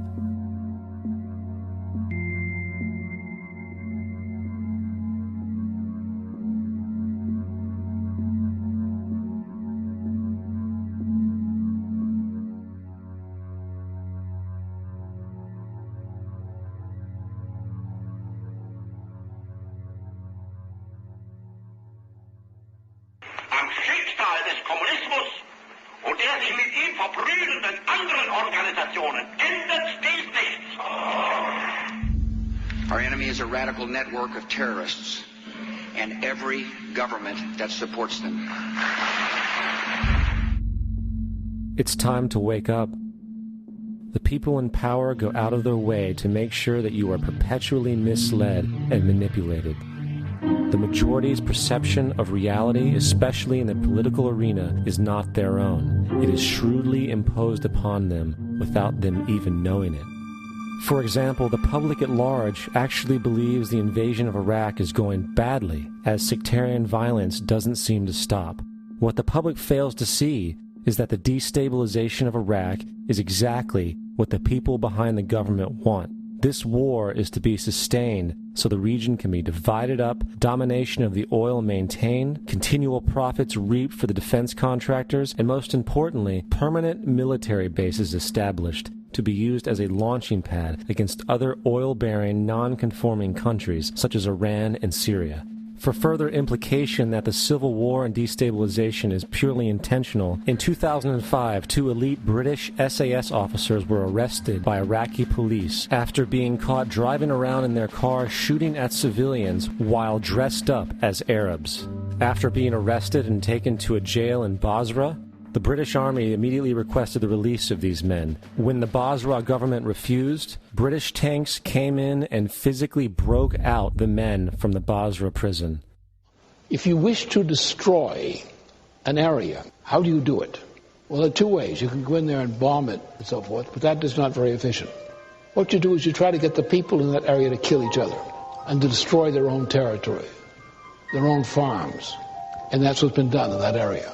The way in which you destroy an opponent is get him to destroy himself by dividing his ranks against one another. Then you feed both sides. You have agents feeding both sides, inflaming both sides. And they kill each other off. And it's time that some of us woke up to this reality to understand that people who try to maintain empires and create empires do it by manipulating the people they're trying to conquer. You might want to ask yourself why the entire culture is utterly saturated with mass media entertainment from all sides, while the educational system in America continues its stupefying downward slide since the U.S. government decided to take over and subsidize the public school system. What your government pays for, it gets. When we understand that, then we look at government-financed institutions of education and see the kind of students and the kind of education that's being turned out by these government-financed schools. Logic will tell you that if what is being turned out in those schools was not in accord with what the state and the federal government wanted, then it would change it. The bottom line is that the government is getting what they have ordered. They do not want your children to be educated. They do not want you to think too much.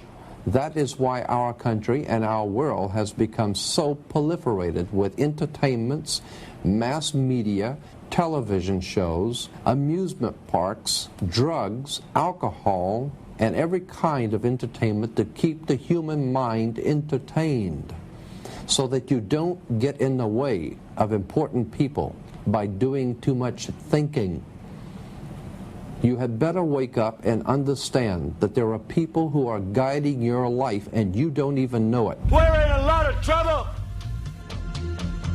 because you people and 62 million other Americans are listening to me right now, because less than 3% of you people read books. Because less than 15% of you read newspapers. Because the only truth you know is what you get over this tube. Right now, there is an entire generation that never knew anything that didn't come out of this tube. This tube is the gospel, the ultimate revelation. This tube can make or break presidents, popes, prime ministers. This tube is the most awesome goddamn force in the whole godless world. And woe is us if it ever falls into the hands of the wrong people. people. And when the largest company in the world controls the most awesome goddamn propaganda force in the whole godless world, who knows what shit will be peddled for truth on this network. So you listen to me. Listen to me. Television is not the truth. Television is a goddamn amusement park. Television is a circus, a carnival, a traveling troupe of acrobats, storytellers, dancers, singers, jugglers, sideshow freaks, lion tamers, and football players. We're in the boredom-killing business. But you people sit there day after day, night after night, all ages, colors, creeds. We're all you know. You're beginning to believe the illusions we're spinning here. You're beginning to think that the tube is reality and that your own lives are unreal. You do whatever the tube tells you. You dress like the tube. You eat like the tube. You raise your children like the tube. You even think like the tube. This is mass madness, you maniacs. In God's name, you people are the real thing. We are the illusion. The last thing the men behind the curtain want is a conscious, informed public capable of critical thinking, which is why a continually fraudulent zeitgeist is output via religion, the mass media, and the educational system. They seek to keep you in a distracted, naive bubble, and they are doing a damn good job of it. In 2005, an arrangement between Canada, Mexico, and the United States was made. This arrangement, unannounced to the public, unregulated by Congress, merges the United States, Mexico, and Canada into one entity, erasing all borders. It's called the North American Union, and you might want to ask yourself why you've never heard of this. In fact, there is only one mainstream reporter who has actually heard of and has had the courage to cover this issue. The Bush administration's open borders policy and its decision to ignore the enforcement of this country's immigration laws is part of a broader agenda. President Bush signed a formal agreement that will end the United States as we know it, and he took the step without approval from either the U.S. Congress or the people of the United States.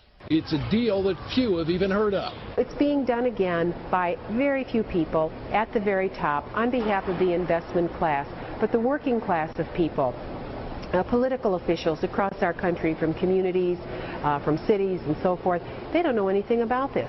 This isn't some trade agreement. It is a total removal of sovereignty from these countries, which will also result in a completely new currency called the Amero. Fall.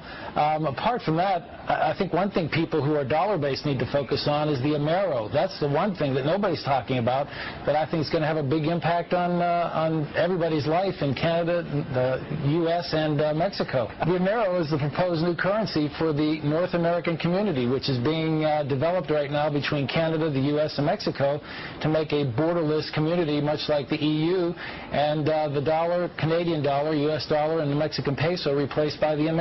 By default of this agreement, the American Constitution will eventually be obsolete. You would think that a situation like this would be on the cover of every major newspaper. That is until you realize that the people who are behind this movement are the same people behind the mainstream media, and you are not told what you're not supposed to know.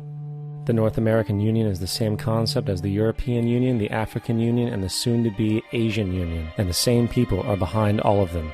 And, when the time is right, the North American Union, the European Union, the African Union, and the Asian Union will be merged together, forming the final stages of a plan these men have been working on for over 60 years.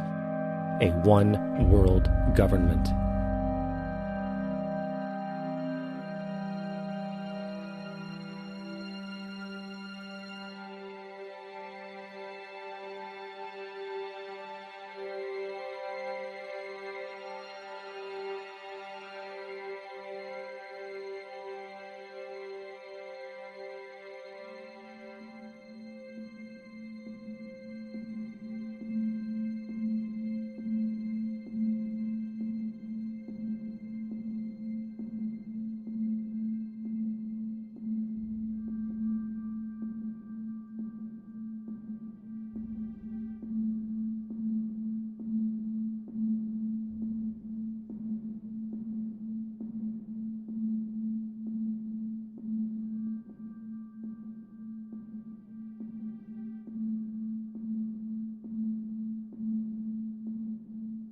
One bank, one army, one center of power. And if we have learned anything from history, it is that power corrupts, and absolute power corrupts absolutely. This is Aaron Russo, a filmmaker and former politician. To his left is Nicholas Rockefeller of the infamous Rockefeller banking and business dynasty. After maintaining a close friendship with Nicholas Rockefeller, Aaron eventually ended the relationship, appalled by what he had learned about the Rockefellers and their ambitions. I got a call one day from an attorney woman I knew, and she said, "Would you like to meet one of the Rockefellers?" I said, "Sure, I'd love to." And we became friends, and he began to divulge a lot of things to me. So he said to me one night, he said that there's going to be an event there, and out of that event, you're going to see we're going to go into Afghanistan, so we can run pipelines from the Caspian Sea. We're going to go into Iraq to take the oil and establish a base in the Middle East, and we're going to go into Venezuela and try and get rid of Chavez. And the first two they've accomplished. Chavez they didn't accomplish. And he said you're going to see guys going into caves looking for looking for people that they're never going to find. You know, he was laughing about the fact that you have this war on terror. There's no real enemy. He's talking about how by having this war on terror, you can never win it because it's an eternal war. And so you can always keep taking people's liberties away. And I said, how are you going to convince people that this war is real? He said, but the media. The media can convince everybody it's real. I mean, you know, it's just that you keep talking about things. You keep saying it over and over and over again, and eventually people believe it. You know, you created the Federal Reserve in 1913 through lies. You create 9/11, which is another lie. Through 9/11, then you're fighting a war on terror, and now all of a sudden you go into Iraq, which was another lie, and now they're going to do Iran. You know, and it's all one thing leading to another, leading to another, leading to another. Now, I would say to them, what are you doing this for? What's the point of this thing? You have all the money in the world you ever want. You have all the power. I said, you know, you're hurting people. It's not a good thing. And he would say, what do you care about the people for? Take care of yourself and you take care of your family. And then I said to him, what are the ultimate goals here? He said, the ultimate goal is to get everybody in this world chipped with the RFID chip and have all money be on those chips and everything on those chips. And if anybody wants to protest what we do or violate what we want, we just turn off their chip. That's right, microchipped. In 2005, Congress, under the pretense of immigration control and the so-called war on terrorism, passed the Real ID Act, under which it is projected by May 2008, you will be required to carry around a federal identification card, which includes on it a scannable barcode with your personal information.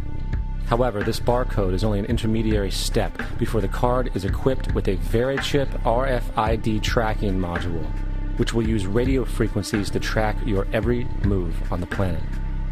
If this sounds foreign to you, please note that the RFID tracking chip is already in all new American passports.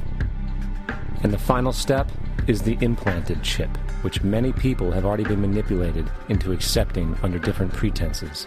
We have a Florida family who are really pioneers in a brave new world. They have volunteered to be the first ever to have microchip identification devices implanted into their body. After 9/11, I was really concerned with the security of my family.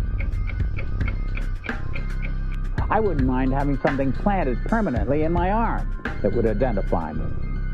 In the end, everybody will be locked into a monitored control grid where every single action you perform is documented. And if you get out of line, they can just turn off your chip, for at that point in time, every single aspect of society will revolve around interactions with the chips. This is the picture that is painted for the future if you open your eyes to see it. A centralized one-world economy where everyone's moves and everyone's transactions are tracked and monitored, all rights removed. The most incredible aspect of all. These totalitarian elements will not be forced upon the people. The people will demand them.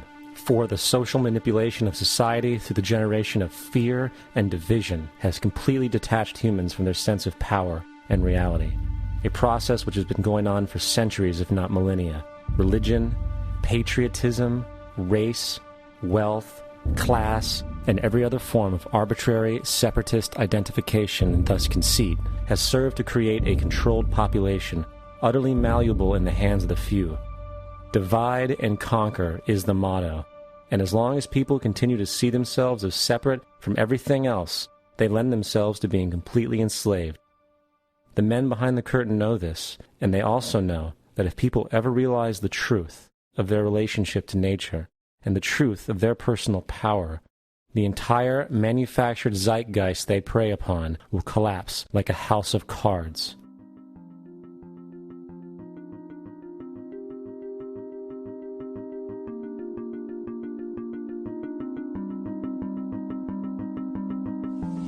The whole system that we live in drills into us that we're powerless, that we're weak, that our society is evil, that it's crime-ridden, etc., and so forth. It's all a big, fat lie. We are powerful, beautiful, extraordinary. There is no reason why we cannot understand who we truly are, where we are going. There is no reason why the average individual cannot be fully empowered. We are incredibly powerful beings. You know, I think I spent 30 years of my life, in the first 30, trying to become something. I wanted to become good at things. I wanted to become good at tennis. I wanted to become good at school and grades and everything I kind of viewed in that perspective. I'm not okay the way I am, but if I got good at things, I realized that I had the game wrong. The game was to find out what I already was. Find out what I already was.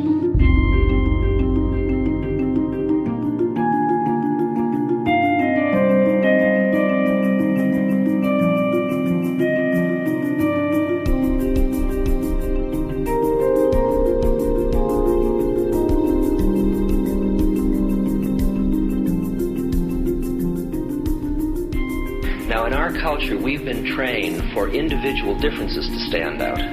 So you look at each person, the immediate hit is brighter, dumber, older, younger, richer, poorer, and we make all these dimensional distinctions, put them in categories and treat them that way. And we get so that we only see others as separate from ourselves in the ways in which they're separate. And one of the dramatic characteristics of experience is being with another person and suddenly seeing the ways in which they are like you, not different from you, and experiencing the fact that that which is essence in you and which is essence in me is indeed one. The understanding that there is no other. It is all one. And I wasn't born Richard Alpert, I was just born as a human being, and then I learned this whole business of who I am and whether I'm good or bad or achieving or not, all that's learned along the way.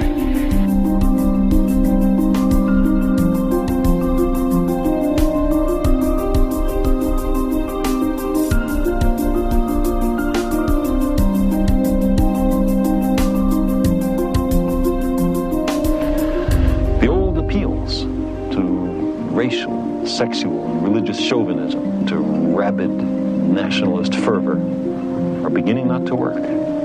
A new consciousness is developing which sees the earth as a single organism and recognizes that an organism at war with itself is doomed.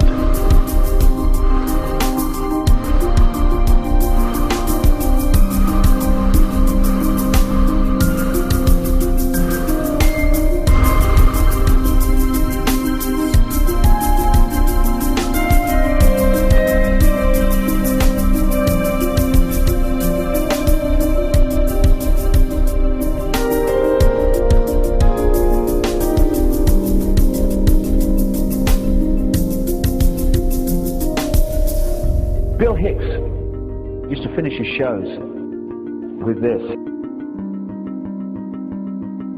Life's like a ride in an amusement park. And when you go on it, you think it's real, because that's how powerful our minds are. And the ride goes up and down and round and round. It has thrills and chills, and it's very brightly colored. And it's very loud, and it's fun for a while. Some have been on the ride for a long time, and they begin to question, is this real, or is this just a ride? And other people have remembered, and they come back to us and they say, hey, don't worry, don't be afraid ever, because this is just a ride. And we kill those people. Shut him up, I've got a lot invested in this ride. Shut him up! Look at my furrows of worry. Look at my big bank account and my family. This has to be real. It's just a ride. But we'll kill those good guys who try and tell us that. You ever notice that? And let the demons run amok? But it doesn't matter, because it's just a ride, and we can change it anytime we want. It's only a choice. No effort, no work, no job, no savings of money. Just a choice right now between fear and love.